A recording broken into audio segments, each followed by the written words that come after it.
Bueno, qué bueno que podamos en esta mañana tener un tiempo de reflexión, de meditación, en medio de los tiempos tan difíciles que estamos viviendo. Quiero anunciarles el nuevo libro que acabo de escribir, precisamente viene de la panadería, calientito, acaba de salir hace 2 días, Irak, Siria y el Anticristo. Es interesante que hace 2600 años los profetas hebreos anunciaron que Irak y Siria, junto con Irán, serían los protagonistas de las naciones antes de la segunda venida de Jesucristo. Y es precisamente esas naciones las que tenemos delante de nosotros, que están encabezando todos los periódicos en todo el mundo. En este libro hablamos claramente de qué forma en el Medio Oriente se está gestando un movimiento tremendo. Ahorita los que ustedes están enterados, hace 1 o 2 semanas se levantaron el movimiento que se llama Estado Islámico, de todos los rebeldes que se vinieron de Siria, se pasaron a Irak, ya tomaron Mosul, tomaron Tikrit, la ciudad donde era Saddam Hussein, y han secuestrado 4 helicópteros Apache, armamento de Estados Unidos. Quieren controlar el petróleo del Medio Oriente y poner de rodillas al mundo entero. Y esto es precisamente lo que la Biblia profetizó, que ahí se iniciaría en Irak y en Siria, y también sería el lugar de donde surgiría el futuro dictador mundial, el Anticristo. Así que los que estén interesados, ¿verdad?, en conocer no los libros de Walter Mercado ni de los periódicos de la mañana, más moderno que todo es la Biblia. Y les invito, ¿verdad?, que puedan ustedes reflexionar y conocer este libro para que puedan ustedes tener un conocimiento más amplio acerca de lo que está pasando, no solamente en Ciudad Satélite, ni en el Estado de México, sino en el mundo entero, sobre todo si tú te llamas cristiano. Muy bien, pues tenemos el gusto en esta mañana también de estar en vivo, en internet. Y estamos en este momento dándole las gracias a todos ustedes, los que nos están escuchando en el mundo entero a través del internet, a través de las redes sociales. Y para nosotros es una bendición poder transmitir estas conferencias a un mundo que se encuentra completamente en tinieblas. Un mundo necesitado, un mundo que está buscando satisfacción en el sexo, en el dinero, en la política, en los placeres, y continúas dentro de tu vida vacío. El tema de esta mañana, la locura del ateísmo, es uno de los temas más fuertes que existen en la Biblia. No que la Biblia trate de atacar el ateísmo, sino simplemente la Biblia demuestra que el ateísmo es una de las filosofías y una de las enfermedades más graves que el ser humano pueda tener en su intelecto. Es una irracionalidad. Cuando una persona llega a decir no hay Dios, es una persona que está absolutamente segura que ya ha estudiado arqueología, geología, antropología, fisiología, etcétera, etcétera, y después de estudiar todas estas disciplinas académicas, y después de haber viajado por el universo, concluye en su bitácora: como no encontré a Dios, no hay Dios. Un ateo es una de las personas más soberbias que puedan existir intelectualmente, porque es una persona que está diciendo que es omnisciente, que todo lo sabe, y que como ha conocido todo, ha concluido que Dios no existe. El ateísmo es una filosofía también imposible de poder sostenerse filosóficamente.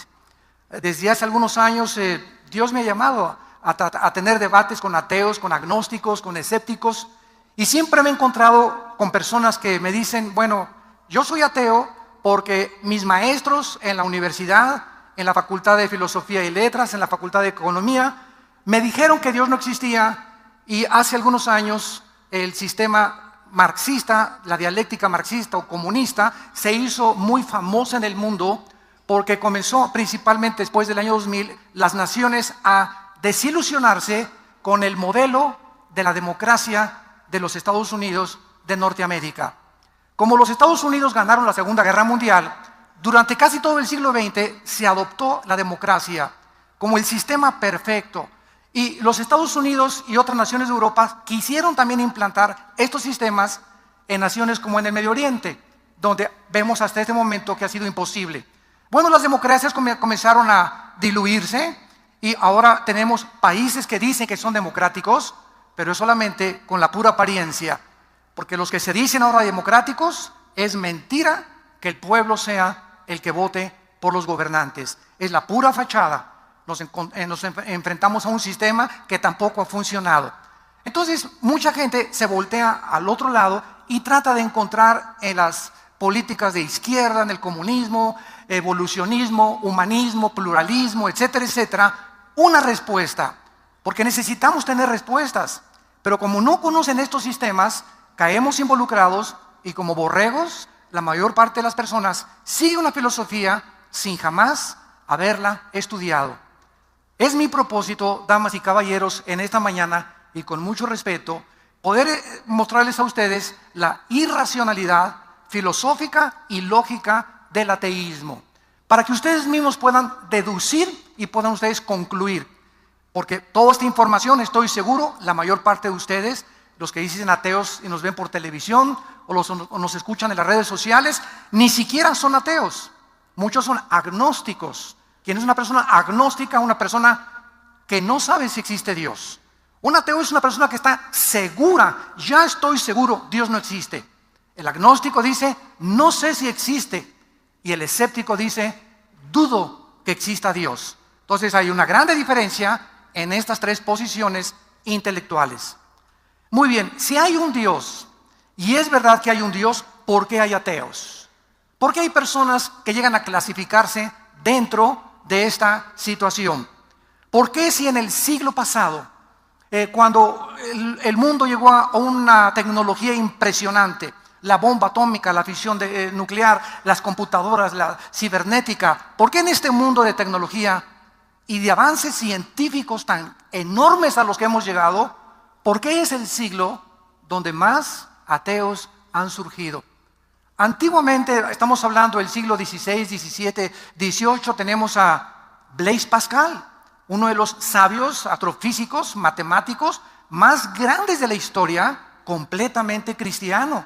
Escribió acerca de Jesucristo como su Salvador.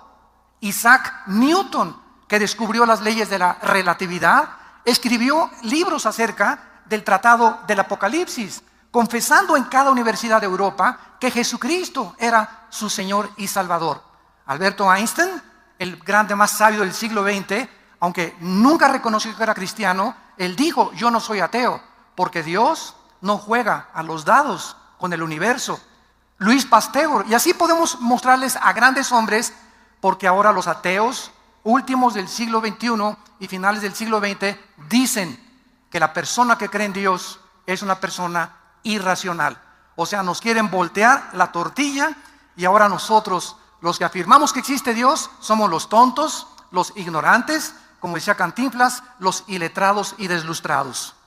Entonces vamos a analizar esto de una forma objetiva y vamos a ver a qué conclusión pueden ustedes llegar.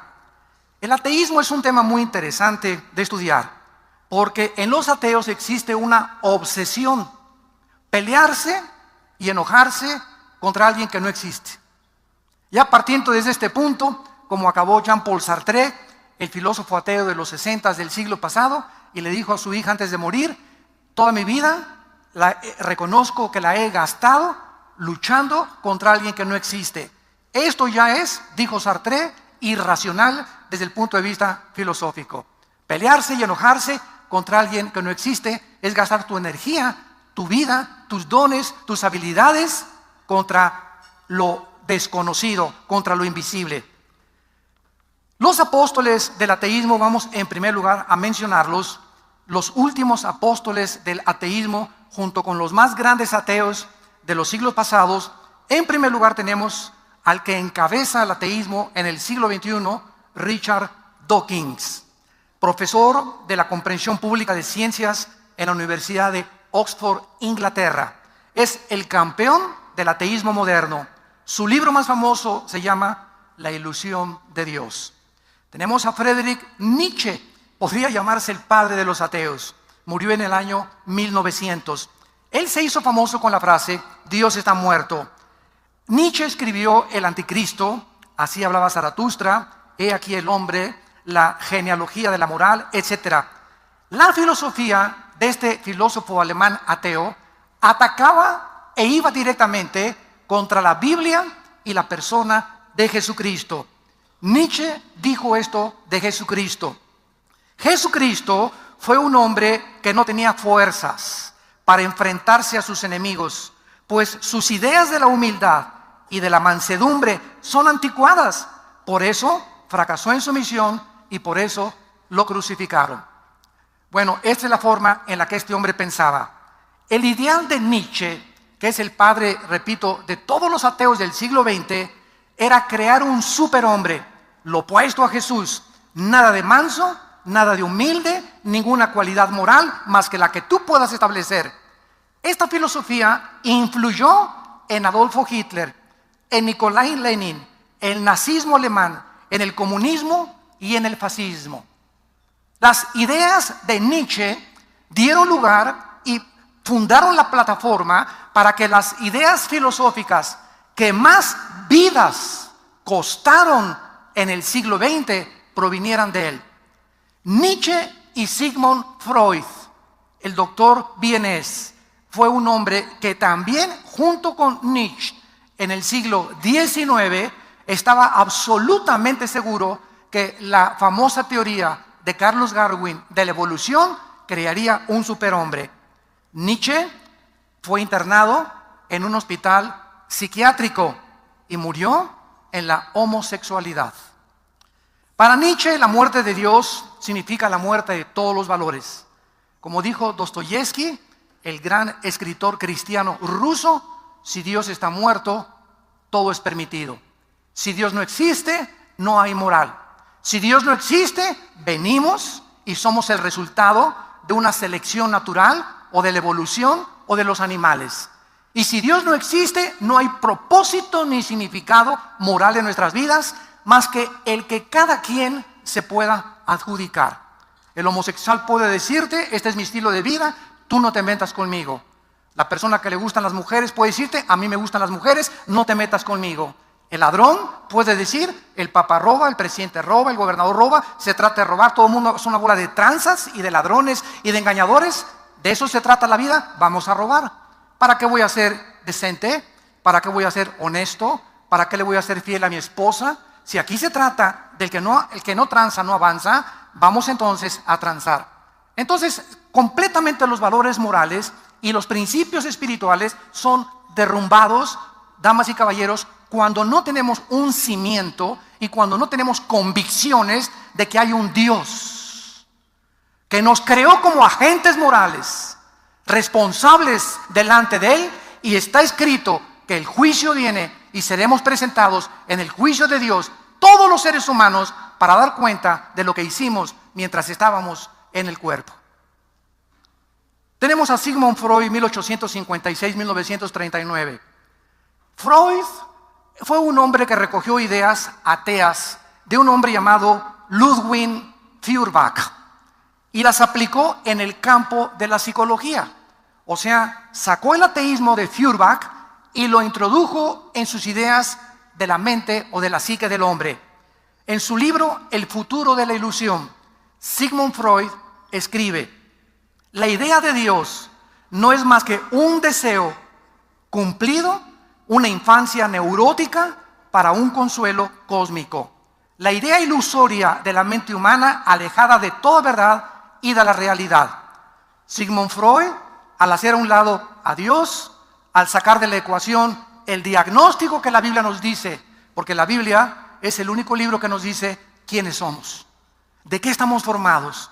Ningún médico, ningún genetista, ningún antropólogo, ningún sexólogo, nadie te puede decir qué es el ser humano, porque no nos creamos a nosotros mismos. Es Dios, el Dios de la Biblia, el que nos creó a su imagen y semejanza, quien dice que somos espíritu. Somos seres espirituales. Tenemos un alma y vivimos dentro de un cuerpo. Esta es la forma en la que la Biblia define y describe al ser humano. Antes que nada, somos seres espirituales.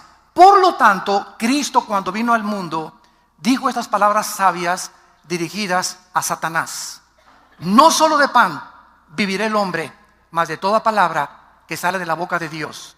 En otras palabras, Cristo baja del cielo para decirnos, así como tienes necesidades físicas de comer y de beber, quiero que entiendas que tenemos necesidades espirituales.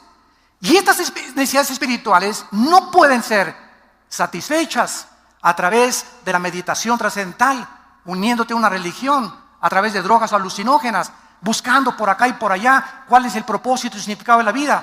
Estas necesidades espirituales tienen que ser satisfechas con la palabra de mi Padre.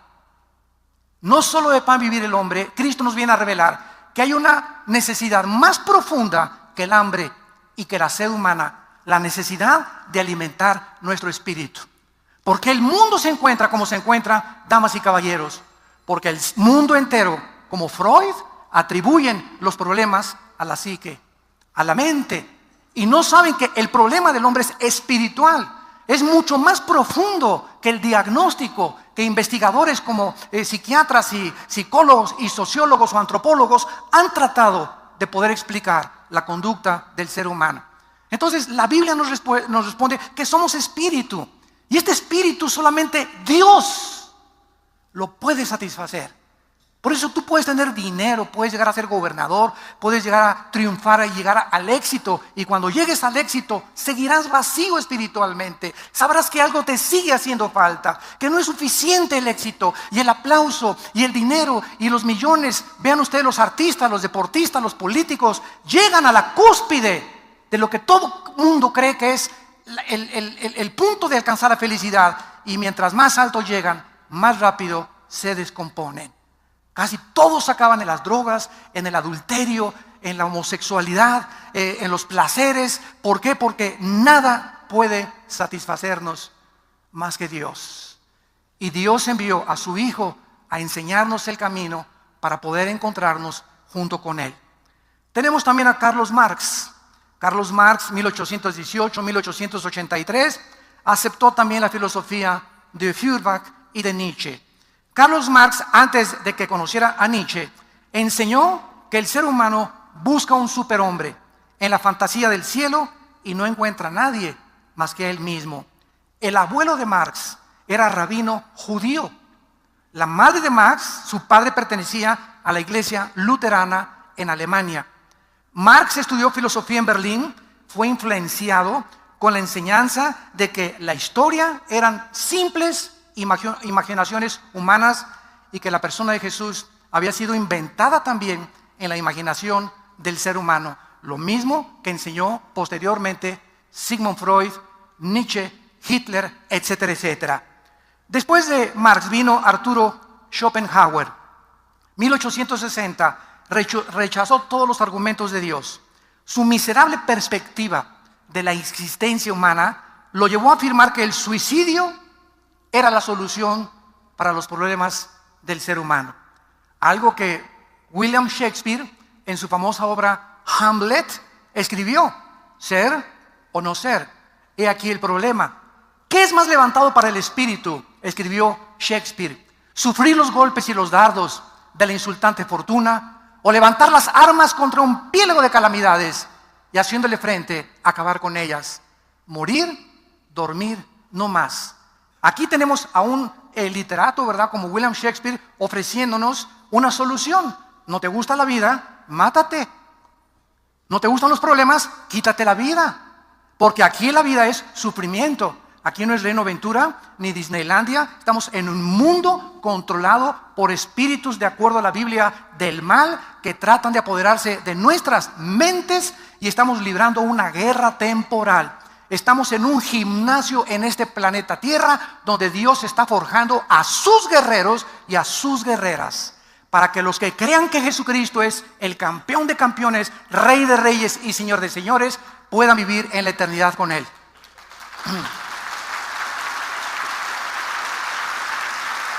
En el siglo XX tenemos al famoso Bertrand Russell, que murió en 1970. Es uno de los filósofos más citados por los ateos modernos. Sus libros han influido grandemente, de Bertrand Russell, a miles de políticos, maestros, músicos, poetas, incluyendo al famoso compositor de los Beatles, John Lennon, que una semana antes de morir John Lennon dijo, saliendo de su apartamento en Nueva York: yo soy más famoso que Jesucristo. Aun cuando la posición de Bertrand Russell fue de agnosticismo, o sea, fue tan falso Bertrand Russell en sus conclusiones del ateísmo, que dijo, bueno, realmente, cuando alguien lo confrontó en un programa de televisión diciéndole: usted es omnisciente, señor Russell, porque si dice que no existe Dios, es porque ya usted concluyó después de estudiar todas las disciplinas académicas que Dios no existe, ya fue a Marte, ya fue a Júpiter, ya regresó a las galaxias y no lo encontró y concluyó que no existe Dios. Y este hombre, ¿verdad?, tan completamente confuso en sus ideas, demostraba lo contrario. Su más famosa obra fue ¿por qué no soy cristiano? Su frase más famosa fue ¿quién hizo a Dios?, la cual clamaba que nadie se la había contestado. Después de que Russell muere, descubren cuántas mujeres, cuántas fornicaciones y cuántos adulterios había cometido. Detrás de las ideas filosóficas de la existencia de Dios, este hombre trataba de cubrir su inmoralidad. Si él aceptaba a Dios, tenía que aceptar que Dios es un Dios juez. Y si Dios nos va a juzgar, él no podía seguir con ese estilo de vida. Ahora, muy bien, de acuerdo a Sartre, Jean-Paul Sartre, que murió en 1981, padre del existencialismo francés, fue ganador del Premio Nobel de Literatura. Basó su filosofía en Nietzsche, en el existencialismo de Nietzsche. Sartre escribió en su libro La náusea y el muro: si Dios existe, el hombre no es libre. El hombre es libre porque Dios no existe. Y si Dios no existe, todo está permitido moralmente. En otras palabras, de acuerdo a Sartre, la vida no tiene significado. No hay ningún propósito por el cual vivir más que el que tú quieras atribuirte a tu propia persona. Esto es interesante porque en la Biblia, en el libro de Eclesiastés, capítulo 1, hace 3000 años, antes que estos ateos, vivió un hombre llamado Salomón, a quien la Biblia atribuye la sabiduría más grande que ha tenido todos los seres humanos. Y Salomón, cuando en algún tiempo de su vida quiso sacar a Dios de la ecuación, escribe en el capítulo 1, versículo 14: miré todas las obras que se hacen debajo del sol, y todo era vanidad, carente de propósito y significado, aflicción de espíritu. Dice el capítulo 2, versículo 17, que Salomón escribió y dijo: porque todo esto que he visto aborrecí, me hizo aborrecer la vida. La obra que se hace de los hombres me es fastidiosa, todo es vanidad, todo es aflicción de espíritu. Para Salomón, decía, una persona sin Dios, todo es una apariencia. Todos los seres humanos tratan de aparentar lo que no son. Todos creen que están rajaja, jojojo, jijiji, que están felices y lloran por dentro. De acuerdo a Salomón, había hipocresía en las personas que claman no tener a Dios. Son vidas falsas, huecas, sin propósito, sin significado, y simplemente viven por vivir. Y llega un momento, cuando llegan al tostón a los 50 años, o al sesentón a los 60 años, o los que llegan a los 70 años, artistas que pues fueron Miss México, Miss Venezuela, Miss lo que sea, ¿verdad? Y las caras se les comienzan a hacer achuecas, la oreja por un lado, las cejas por otro lado, van con los cirujanos plásticos. Toda su vida vivieron en la belleza y tratan de mantener esa belleza hasta que ellas tengan 60, 70 años, lo cual es imposible. No pueden más que vivir en el pasado y no aceptar vivir en los 60, aceptar vivir en los 70 porque no tienen a Dios. El pobre Michael Jackson, cuando murió, nadie sabía si era hombre o era mujer. Multimillonario, qué dones, qué habilidades para bailar de este muchacho, que todos vienen de Dios, esas habilidades, pero él las usó en contra de él. Le lavaron el cerebro, le creyó a Satanás y Satanás vino a cobrarle la factura. Y así podríamos seguir con cantidad de cantantes, deportistas, políticos, etcétera, etcétera. Dice en Eclesiastés, Salomón, capítulo 2, versículo 26, pero al hombre que a Dios le agrada, Dios le da sabiduría, conocimiento y gozo, mas al pecador el trabajo de recoger y amontonar para darlo al que agrada a Dios. También esto es vanidad y aflicción de espíritu. La única forma de vivir satisfecho con lo que tenemos es viviendo con Dios como el centro de nuestra vida. No hay ninguna otra forma de vivir satisfecho. Mira, tú puedes ahorita ganar $50,000 mensuales. ¡Qué sueldazo ya con esto! ¿Sabes una cosa? En un año ese sueldo no te va a alcanzar, porque te vas a llenar de nuevas deudas y de nuevas necesidades y de más carros de mantenimiento, etcétera, etcétera, y vas a necesitar otros $10,000, $20,000 más, y te van a subir el sueldo a $100,000. Y cuando tengas los $100,000 vas a descubrir que no es cierto que tampoco con eso ibas a ser feliz, necesitas más. El hombre nunca podrá estar satisfecho con lo que tiene. La Biblia dice, teniendo sustento y abrigo, estemos contentos con eso, porque los que quieren enriquecerse caen en tentaciones y en trampas engañosas que destruyen a los hombres en perdición y destrucción. Porque el amor al dinero, no el dinero, el amor a las cosas materiales es la causa de la ruina del ser humano, la raíz de casi todos los males. En los ateos modernos tenemos a Christopher Hitchens, que acaba de morir de cáncer en Inglaterra, reportero y autor del libro Dios no es grande, y escribió su último libro, El veneno de las religiones, tratando de demostrar que lo único que las religiones han hecho y todos los que creen en Dios han sido envenenados. Es el más grande ateo del siglo XXI. Tenemos a Daniel Dennett, él vive, profesor de filosofía en Tufts y autor de Rompiendo el encanto y la religión es un fenómeno natural. Sam Harris, autor de El fin de la fe. Carlos Sagan, que acaba de morir hace algunos años, astrónomo, astrofísico, fue famoso porque dijo, Dios no existe. Si Dios existiera, ya nos hubiera dado una señal o enviado en el espacio una señal como prueba de su existencia. Damas y caballeros, ¿saben ustedes cuándo comenzó a crecer la popularidad del ateísmo en Estados Unidos y el contagio que ha venido a las universidades latinoamericanas? A partir del año 2001, del 11 de septiembre, de los ataques terroristas. ¿Cómo podemos explicar esto? Porque los ateos comenzaron a decir, esto fue obra de las religiones fanáticas que envenenan al mundo. Esto es lo que las religiones hacen. Estos 19 radicales islámicos han envenenado sus mentes con las doctrinas de Mahoma y miren ustedes lo que hicieron. O sea, clasificando un ataque terrorista y echándole la culpa al veneno de las religiones. El más famoso de los ateos modernos, Richard Dawkins, se le olvidó que millones de personas en el siglo XX murieron como resultado del comunismo, del fascismo y del nazismo, de acuerdo a la Universidad de Hawái, profesor Rudolf Rummel. Bajo el régimen comunista de China murieron 77 millones de personas. Tomen nota, por favor. 62 millones murieron en la Rusia soviética del estado Gulag. 21 millones en las guerras de los nazis y millones de manos de Idi Amin, Mao Zedong y José Stalin. Estas muertes son muchas más que las guerras religiosas del ser humano. Entonces, cuando un ateo se enfrenta contigo y te dice el cristianismo, la religión es la causa de las guerras y los ataques terroristas, qué poca historia conocen, porque es muy fácil debatirlos. Hay más muertes por los estados ateos y comunistas que todas las guerras religiosas de toda la historia. Muy bien, pasemos ahora a estudiar los principales 4 argumentos de los ateos.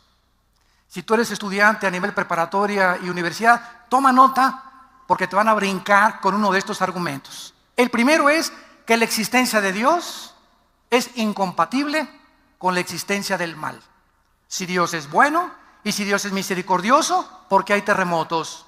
¿Por qué un camión materialista se echó en reversa y mató a una niña de 5 años? ¿Por qué Dios no detuvo ese camión o Los Ángeles? ¿Por qué en el tsunami de Indonesia hace algunos años el 65% eran menores de 10 años de edad? ¿Por qué permite Dios tanta violencia, tantos crímenes, tantos secuestros, tantas guerras? Esa es una de las principales objeciones del ateísmo que vamos a continuación a debatir. La segunda es, Dios no puede ser probado científicamente. A ver, demuéstrame que existe Dios, te preguntan los ateos, ¿no? Contéstale, tú demuéstrame que no existe. Cabeza de melocotón. En tercer lugar, si Dios hizo el universo, ¿Quién hizo a Dios? Esta pregunta es ya de por sí antifilosófica. Lo vamos a ver también. Y en cuarto lugar, su cuarto argumento, el más fuerte de los ateos, que no existen evidencias de la existencia de Dios. Y ellos buscan que una persona, ellos pueden ver a un paralítico, pueden ver a una persona sanar y no se van a convertir. El día que Cristo resucitó a Lázaro, capítulo 11 del Evangelio de Juan, en ese día planearon asesinarle. Entonces, cuando alguien dice, si yo veo un milagro voy a creer en Dios, ¿sabes una cosa? Es la forma en la que tú quieres llegar a la conclusión de que Dios existe. Pero en la Biblia, Dios escogió otro camino. La fe no es por ver, la fe es por el oír, y el oír por la palabra de Dios. Si una persona no se convierte al oír el mensaje de la salvación, del evangelio, de la gracia de Dios, aunque alguien se levante de los muertos, le dijo en el evangelio de Lucas, Abraham, a la persona que estaba en el Hades, aunque se te levante la noche y te jalen los pies y te diga, yo soy el ángel de Dios, Dios existe, cree en Dios, ahora sí voy a creer en Dios. Dios no escogió esa manera de los milagros, de que creamos en Él. Dios quiere que creamos a través de la predicación de la palabra de Dios. Y si alguien dice que cree en Dios, no es el Dios de la Biblia, es el Dios que tú te inventaste. Los griegos tenían millones de dioses, porque hay ateos cristianos también. Hay ateos religiosos que creen en Dios y dicen que Dios existe, aceptan la existencia de Dios, pero viven como si Dios no existiera. Esas personas tarde o temprano serán juzgadas por Dios. Veamos en primer lugar el primer argumento. La existencia de Dios es incompatible con la existencia de mal. Esta es la más grande objeción que un servidor ha encontrado al debatir públicamente ateos. Hace una semana acabo de regresar de Omaha, Nebraska. Estuve ahí en la universidad, en la Christian College de Nebraska, y fueron maestros del seminario de Denver, Colorado, fueron estudiantes, fueron pastores, y tuve un debate con dos muchachos de la universidad que decían que ellos no creían en Dios y habían ido para que yo les demostrara que existe Dios, y me sacaron este argumento. Esta objeción de que Dios es incompatible con la existencia del mal es simplemente absurda, porque no está cuestionando la existencia de Dios, está cuestionando el carácter de Dios. Si alguien me dice, oye, si Dios es esto y Dios es aquello, espérame tantito, entonces tú no estás negando que existe Dios. Tú me estás diciendo, si Dios existe, ¿por qué hace estas cosas? Entonces es más honesto, filosófica y moralmente decir, yo no sé si existe Dios, pero si existe Dios, me gustaría que alguien me dijera por qué permite Dios estas cosas, estas catástrofes, estos problemas a nivel cósmico o universal. Esa es otra posición mucho más decente que decir, no existe Dios, porque entonces si existe Dios, ¿por qué permite estas cosas? Tú estás cuestionando el carácter de Dios y no la existencia de Dios. ¿Me van siguiendo? Esto es muy importante. La existencia del mal no es incompatible con la existencia de Dios, porque no existe una contradicción lógica. Si el niño de 3 años le dice a la hermanita, ¿por qué te llevas este pito? Porque mi mamá es mala, me pegó con el cinto y mi papá también. El niño de 3 o 4 años asocia el castigo con el odio, cuando es lo contrario. No su mente alcanza a comprender que los niños necesitan de vez en cuando pau, pau, pau y bien acomodaditas. Dice la Biblia, el que detiene el castigo a su hijo aborrece. Si no existieran prisiones, el mal se desbocaría. Si no existiera la pena capital en muchos lados, llegaría a un límite, ¿verdad?, de una anarquía total, que es a la que está llegando ahorita Venezuela, y ojalá que no México. Ahorita estamos ahorita en la gloria comparado con muchas otras naciones, gracias a Dios, en la misericordia de Dios, aquí en un lugar libre, nadie nos detiene, nadie nos prohíbe venir a adorar a Dios. Gracias por el gobierno que tenemos ahorita, ¿verdad? Démosle gracias a Dios por el país que vivimos. Pero estas personas que dicen es que Dios, al permitir estas cosas, no puede existir, no comprenden la mente de Dios. ¿Para qué hay una contradicción? El ateo debe presentar premisas o asunciones que solamente está desde su perspectiva de su mente. Yo no entiendo a Dios por qué permite esto y por qué permite aquello. Permíteme recordarte algo, señor ateo. De acuerdo a Albert Einstein, el desarrollo del intelecto humano alcanza un 6%. Señor ateo, tienes cerebro de pollo. Tienes cerebro de caracol. No, es mejor de ostra. Y sabes una cosa, si tú crees, vamos a seguir una línea de lógica elemental. Vamos a suponer que sí, que Dios existe. Vamos a asumir, bueno, Dios existe. Si Dios existe, ¿qué desarrollo tenemos intelectual? El 6%. O sea, si Dios existe, ¿tú crees que muchas de las cosas que pasan, que no entiendes por tu poco desarrollo intelectual y moral, las cosas que Dios hace, ¿lo vas a juzgar? ¿Podría un niño de 4 años traer al papá, ir con los abogados, abogado, meta a la cárcel a mi papá porque me pegó? ¿Juzgar a su padre por no comprender que está asociado con el amor, la disciplina y el castigo físico muchas veces? Entonces, un ateo es la conclusión a la que ha llegado.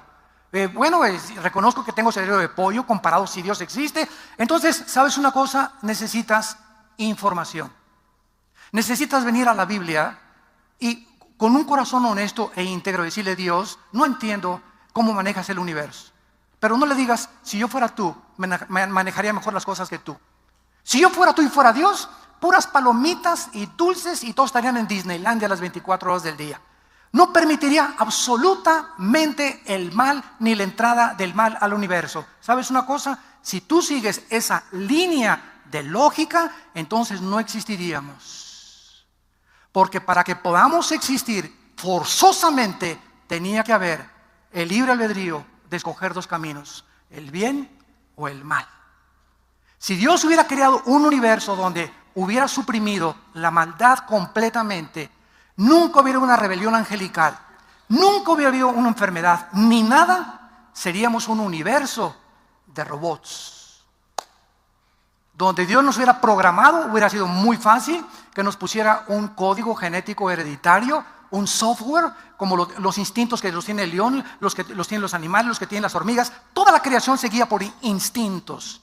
Y esos instintos son el resultado de una información que Dios le puso a la leona cómo cuidar a sus cachorros, al oso cómo vivir, a las hormigas cómo poder, entre miles de hormigas, cada quien llevar un granito de arena y ponerla en el montón. ¿Y quién le dice a esa hormiguita? ¿Quién le dijo: tú, Paquito, vas para allá? ¿Tú, Carlitos, vas para allá? ¿Quién les puso una reina a las abejas? ¿Por qué solamente hay una reina y todas las demás son obreras? ¿Quién hizo este diseño en el mundo de los insectos y de los animales? Todos están programados. ¿Quién les dice a mis células y a mis glóbulos blancos cuando entra una infección: ataquen esa bacteria, ataquen ese microbio?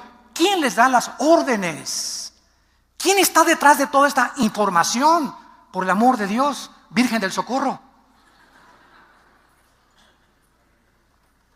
Debemos razonar que es lógicamente posible, ¿verdad?, que Dios en su infinita sabiduría haya permitido, escuchen, permitido el mal para propósitos que ahora desconocemos y los cuales tampoco podríamos entender dada la limitación de nuestra inteligencia y de nuestra intelectualidad. Veamos en el libro de Job, en el Antiguo Testamento, en el capítulo 28, versículo 12 y 13, a un hombre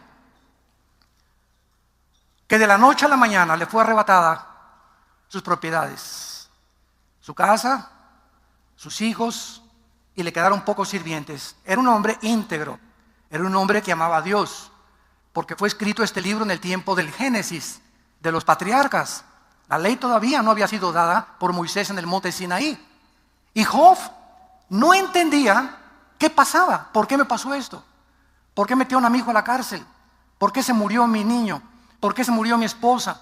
¿Por qué perdí mi trabajo? Tenemos 1000 preguntas los seres humanos. Y cuando tú no tienes respuestas, el ser humano se volca en la desesperación.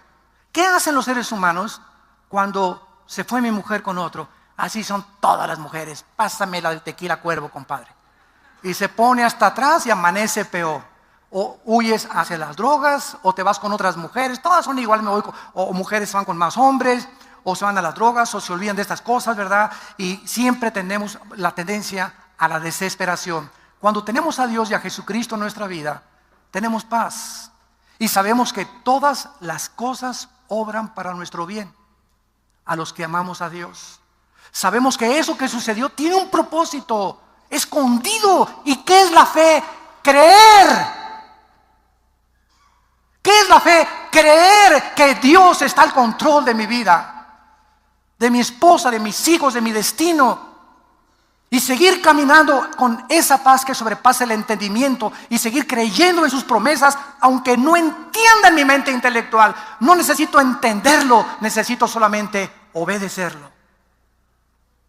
Y cuando Dios ve esta respuesta de parte del ser humano, como Job, que a pesar de lo que pasó, él seguía creyendo en Dios. Más tarde, a la semana, al año, en el caso de Job fue un año donde lo dejó Dios en tinieblas. A Moisés lo dejó 40 años viendo lagartijas en el desierto. Cristo 30 años sin poder predicar el evangelio a nadie. Imagínense a Cristo a los 23 años. Padre, tengo 23 años, está usted endemoniado, déjalo con sus chamucos. Padre, la gente, todavía no es tu tiempo. Pero no entiendo, papá, todavía no es tu tiempo. Hasta que él cumpliera 30 años en la sabiduría de su padre, después del bautismo en el río Jordán, inicia Cristo su ministerio. Dios tiene un tiempo para todos nosotros. El hombre no es señor de su camino, sino el hombre que camina a ordenar sus pasos. Y tenemos que entender esto para vivir en paz y con tranquilidad. Dice Job capítulo 28, versículos 12 y 13. Mas ¿dónde se hallará la sabiduría? ¿Dónde está el lugar de la inteligencia? El hombre no conoce su valor, ni se halla en la tierra de los vivientes. Dime, señor ateo que me escuchas, ¿quién te va a responder? ¿Por qué Dios, si es bueno, permite el mal? ¿Sabes una cosa? Vas a morir como Dion Teofilito. Vas a seguir enojado con Dios, sin inquirir, sin buscar, sin escudriñar, sin investigar, porque has llegado a la conclusión y te has puesto en el lugar de Dios. Aunque tenga un 6% desarrollado, mi conclusión no existe Dios. Y no espero respuestas. Moriré negando a Dios. Bueno, muérete como los lagartijas también. Naciste en las tinieblas, viviste en tinieblas y regresarás a las tinieblas. Porque cuando después de la muerte abras los ojos, te vas a encontrar con esa persona que negaste toda tu vida. Y que jamás en toda tu vida trajiste significado ni propósito por haberte creído superior y más sabio que Dios. La sabiduría viene de arriba. ¿Quieres entender a Dios? Ven a la Biblia. Antes de que vengas a la Biblia, pídele a Cristo entrar a tu corazón. Reconócele que en la cruz pagó por tus pecados y comenzarás el camino y la aventura más grande que un ser humano pueda haberse involucrado. En el capítulo 33 de Job, dice el versículo 13 y 14, ¿por qué contiendes contra Él, contra Dios? Porque Él no te da cuenta de ninguna de sus razones. Nunca a Dios se le va a aparecer a un ateo y decirle, mira, Panchito, pues mira, te voy a explicar por qué permito los tsunamis y los terremotos. ¿Me vas a escuchar? Aunque Dios hiciera esto, no lo podrías entender, porque sus pensamientos son más altos que nuestros pensamientos y sus caminos son más grandes que nuestros caminos. ¿Por qué te peleas con Él? Dice Job. Sin embargo, dice el versículo 14, en una o dos maneras habla Dios. En el capítulo 36 de Job, dice el versículo 22 y 23, he aquí que Dios es excelso en su poder. Todo esto lo escribió un hombre que Dios no le dijo, porque le sucedió lo que sucedió. He aquí Dios excelso en su poder. ¿Qué enseñador semejante a Él? ¿Quién le ha prescrito su camino y quién le dirá, has hecho mal? A ver, ven para acá, Pancho, pistolas ateo de ateos, hijo de Richard Dawkins y de Christopher Hitchens y de todas cosas. Tú le vas a, si hay Dios, tú le vas a decir que hizo mal. Tú le vas a enseñar con el cerebro renacuajo que tienes que se equivocó. Tú quieres agarrar a Dios y bajarlo del cielo y sentarlo en un banquillo de acusados y ponerte tú como juez. A ver, ¿por qué hice esto? Explícame. ¿Quién eres? Cucaracha y lagartija híbrida. ¿Quién eres? ¡Qué soberbia intelectual! Ya estamos razonando libremente. Esto es una soberbia impresionante. Aferrarnos, obsesionarnos con ideas que nos han contagiado sin tener la integridad y la honestidad de buscar a Dios con todo el corazón. Capítulo 37 de Job, versículo 19 y 20. Muéstranos qué le hemos de decir, porque nosotros no podemos ordenar las ideas a causa de las tinieblas. ¡Wow! La razón por la cual tú razonas como razonas, señor ateo, es porque tu mente está llena de tinieblas. La razón por la cual tu programa no funciona en tu computadora es porque tiene virus. Estás envirulado. Y por más que te pelees con la computadora hasta que no le pongas un antivirus y saques eso, tu programa no va a funcionar. Entonces, de acuerdo a la Biblia, nuestras mentes son computadoras y nacimos envirulados.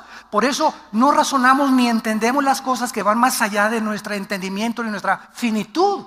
Necesitamos que alguien nos abra esta calabaza, que el Espíritu Santo entre a nuestra vida, que comencemos a discipularnos, a someternos, a servir a los demás, a honrar a los demás, a convertirnos en siervos de los demás, en ser mansos y humildes de corazón para poder ser guiados por sendas de justicia por amor de su nombre. Y mientras no tengamos esa actitud, vuelvo a repetir, morirás igual que los animales. Dormiste como oso, trabajaste como burro y viviste como caballo. Tu vida no fue más que hacer dinero, esto y el otro, hacerte compadre de aquel, 60, 70 años de edad, alcanzaste esto y aquello, y tus hijos antes de morirte como alacranes buscando a qué hora se muere el viejo para repartirse lo que tú nunca quisiste invertir en el reino de Dios. Las maldiciones seguirán a tu generación, a tus nietos y bisnietos. Pero si tú mueres y te mueres con un petate y con guaraches, y tus hijos, tú te mueres con la satisfacción que tus hijos conocieron a Cristo, les has dejado la herencia más grande.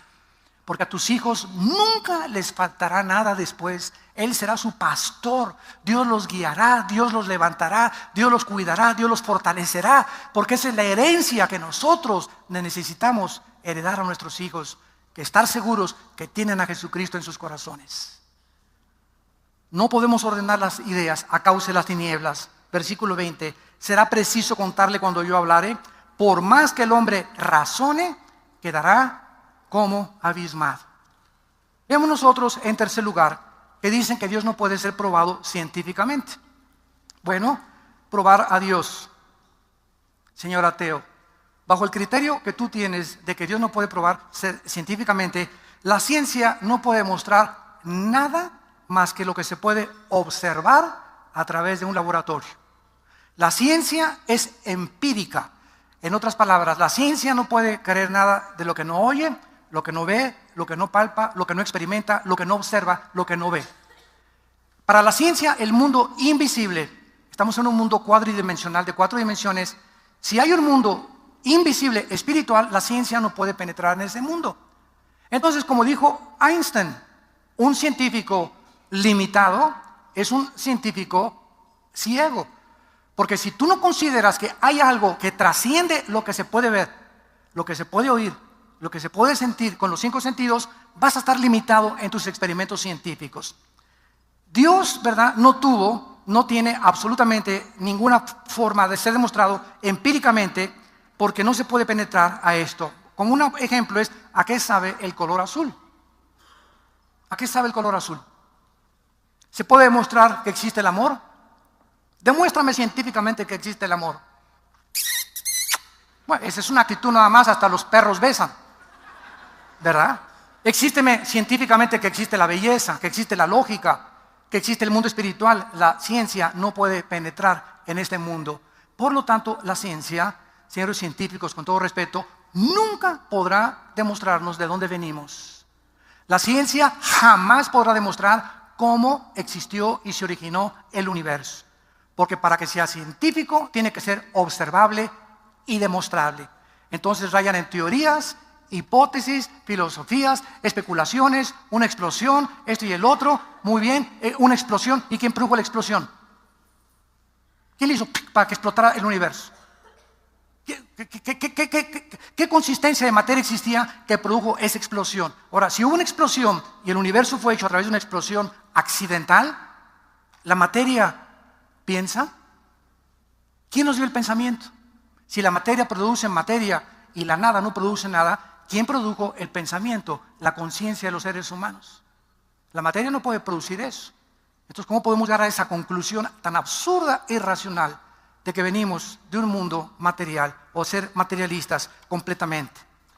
Y finalmente, no existe ninguna evidencia de la existencia de Dios. Esto es de veras para reírse.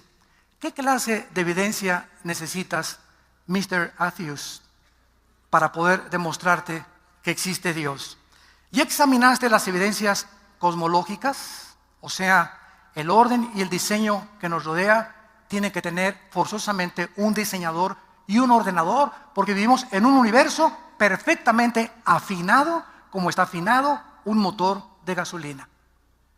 Detrás de un reloj hay un relojero, de una pintura hay un pintor, de este edificio un arquitecto, un ingeniero, detrás de de un coche hay un ingeniero mecánico, detrás de todo hay alguien, ¿verdad? Detrás. ¿Quién está detrás de este universo, de este orden perfecto?